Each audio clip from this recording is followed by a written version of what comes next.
Andrea Poli.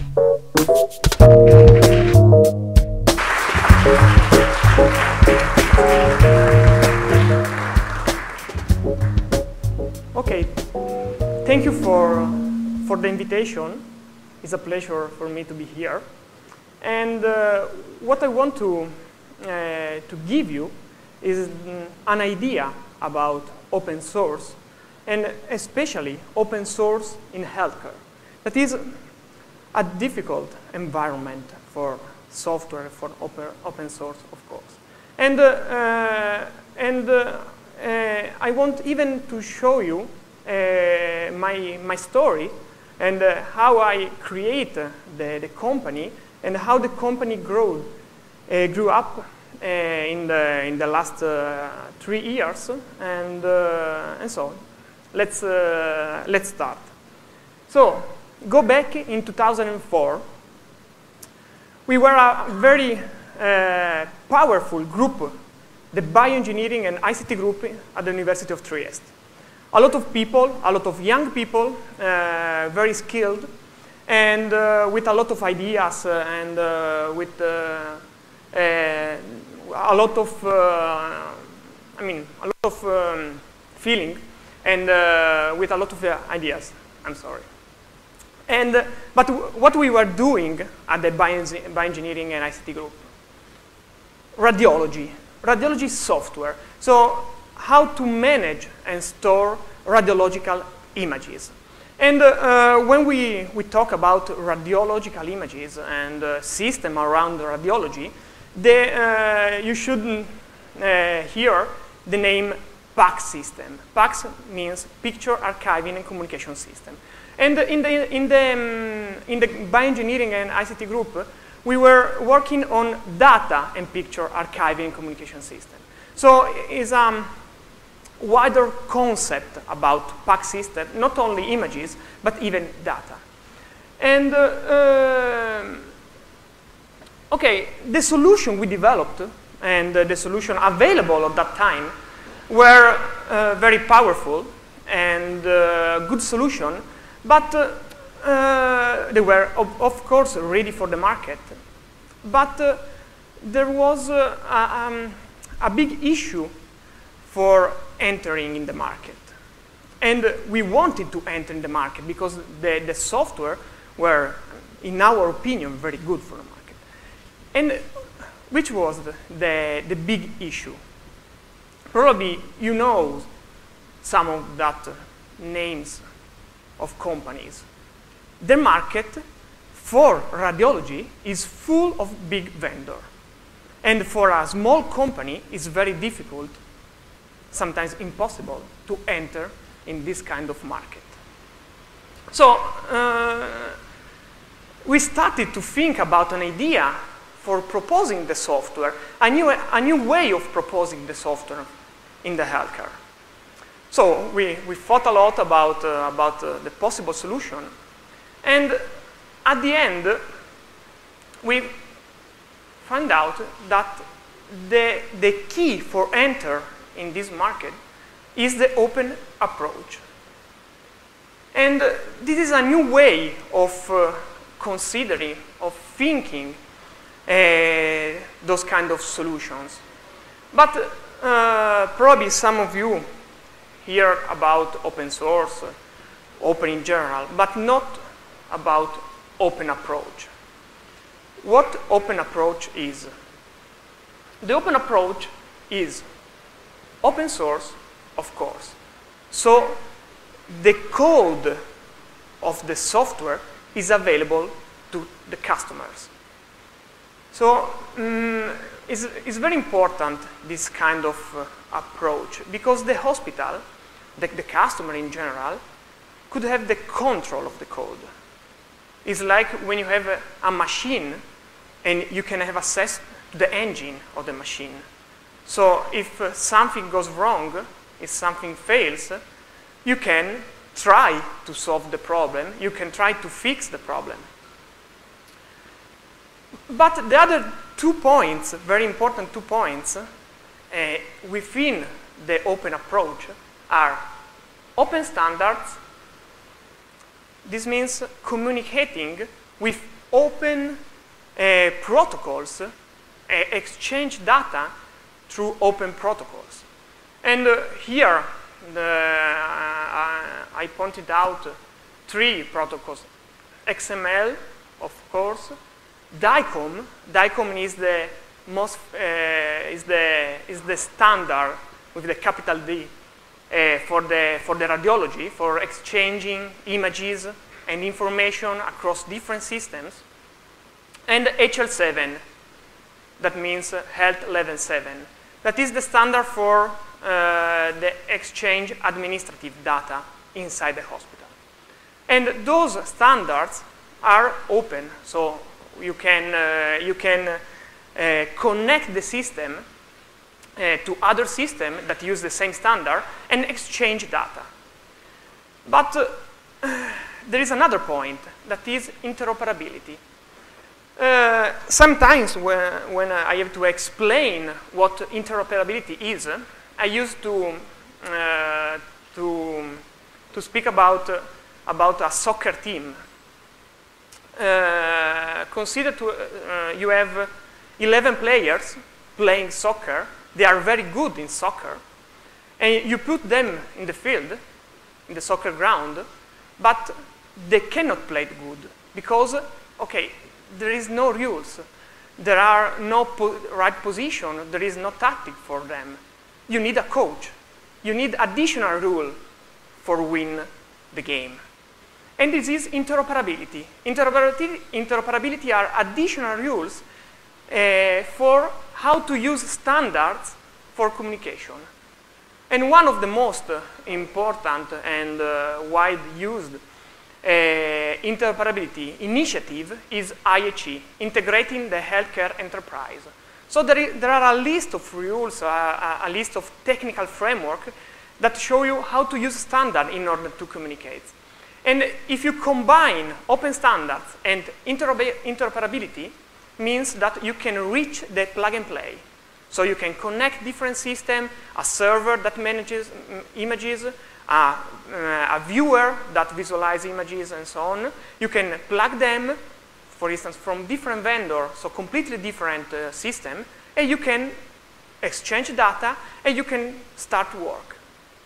So those 3 points are mixing together those 3 points.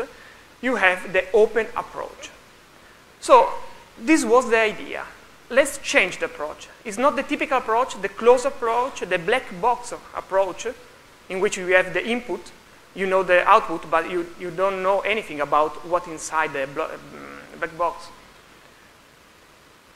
So from the customer point of view, the open approach is very important because there is a high availability of updates and new feature because this is an open source application. So theoretically, you have a community that can develop further the software, and so you can have a lot of new versions of the software and so on.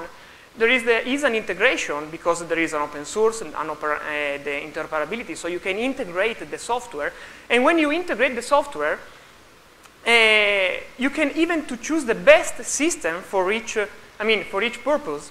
So if you want a viewer system from a vendor, and if you want a PAC system, so a server system from the University of Trieste, for instance, you can do it because there is an open communication between the system. There is no perpetual link to the vendor. Usually the approach of the big vendors you saw in the slide is the turnkey solution. I give you everything. I can do everything. I can give you the viewer, the server, and all the stuff around those kind of systems. And this means a perpetual link with the vendor because you cannot integrate other systems. You cannot choose the best system you need. It is a long-term approach because if the company that proposed to an hospital an open source system disappear, and I mean, if the company is very small, it is possible. If you have an open source software, in your hospital, you can ask to other companies to help you to maintain the software. Because it's very important, the maintenance of the software. And so this is very important because otherwise, hospitals in general, they prefer to have a big vendor for stability, long-term stability. And usually, very small companies, they're not assured this kind of stability. So they prefer to select big vendors. And transparency. So anything is hidden in the software. And this is very good for communication with the customer and so on. Okay, just a few things about open source, because now I'm talking about open source as a business. And open source, usually, another way of saying open source is free software. And for most of them, and for most of the people which I talk to, the word free means free beer or something that is gratis, is completely free. You can take from the network, you can use, and so on. And obviously, this is not true. So open source is not free. Open source is free as a free speech. So open knowledge, you can pay for it, is another approach. What you sell? Services, customization, installation, training, assistance, migrations, and a lot of services around the software. And this is the business model on the software. But another key point is guarantees. Guarantees because the software is a medical device. This kind of software that manages images is a medical device, as well as the ECG machines or whatever you find in a hospital, because through this kind of software, you can have direct diagnosis. So you can take clinical decisions. So it's very important to have guarantees, to guarantee on the software and to assure that the software is safe. And the open source approach is not the best approach for guarantees, because if you take the GPL license, that is one of the most famous license that is used for the open source, inside the license is written that the software is as it is. So no one guarantees on the code. So if you download the code from the internet, you use the code in your hospital, and something goes wrong, the system fails, and no one responds, no one is covering this kind of aspect. And so you have to solve this kind of problem, covering the software with the CE mark. The CE mark is the way of giving guarantees on the code as medical device. And this is a service, so you can sell this kind of service. If you want the CE mark, I can sell you the service. And okay, another kind of approach I want to point out is that if you have to follow a quality approach in order to have the CE mark on the code, so in order to give guarantees on the code, you have to find out even the right way of developing code. And there are two main models for developing open source systems. And one is the Cathedral Model, and the other one is the Bazaar Model. Those models are taken from the Eric Raymond book, one of the guru about open source. So the Cathedral Model, this is the definition he proposed in the book, is a model in which roles are well defined. And there is no user feedbacks, because there is an isolation, a complete isolation, creating the cathedral. On the other hand, the Bazaar Model is a great bazaar of differing agenda and approaches. Roles are not defined. but there is a great user feedbacks. So you have the user, there's a lot of feedbacks, you can modify the code very quickly. And so you have to combine these two approaches in order to propose an open source system for the healthcare, for hospitals. And so you should have roles well defined, because we have to follow a quality process for developing code. A great user feedback, because you have to change very quickly the code, with a central control. Now I have the idea, and we have the idea, open source approach, open approach for the healthcare. Now strategy. The strategy is to dress this kind of approach with a name, including in a project, the O3 project. Now we have the way of pushing this kind of software outside the university, in the market. So O3 means hospital, territory, home, so the three aspects of the healthcare. And the project covers this kind of aspect with open solutions. So from 2004 and 2007, we were an incubator in the University of Trieste. In 2006, we started to have the first customers in Padua and Turin hospitals.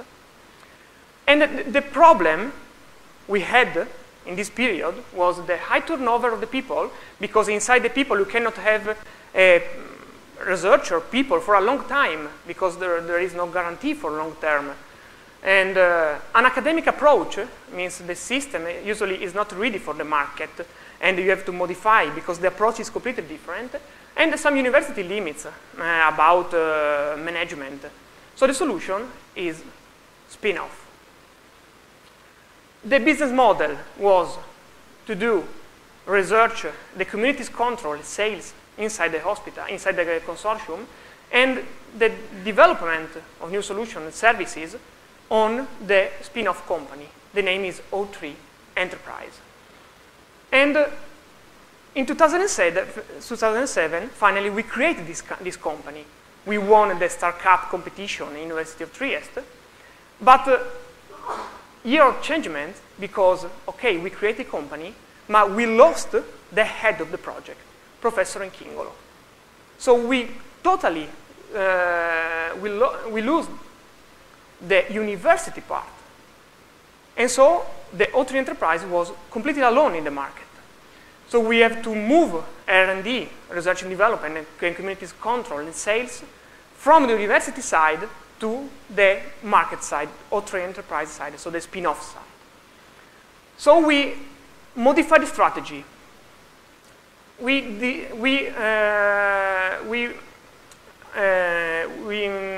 use the backdoors, so try to approach differently the vendors, because we were a small company. It was very difficult to push radiology system in the market.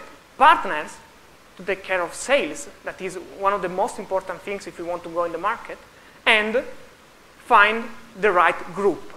Because if you are a small company, you have to find the right people, because you cannot choose the first guy you have in front of you. So we grew. The growth was very quickly. And now that is the company is quite, big in my opinion. Probably it's not so big in your opinion, but 10 people working. We knew we have to renew the company, because otherwise we are out of the market. So we have to propose new services, new products, and to find out another group at the university in order to do R&D, so research and development. So thank you for your attention, and have a good weekend.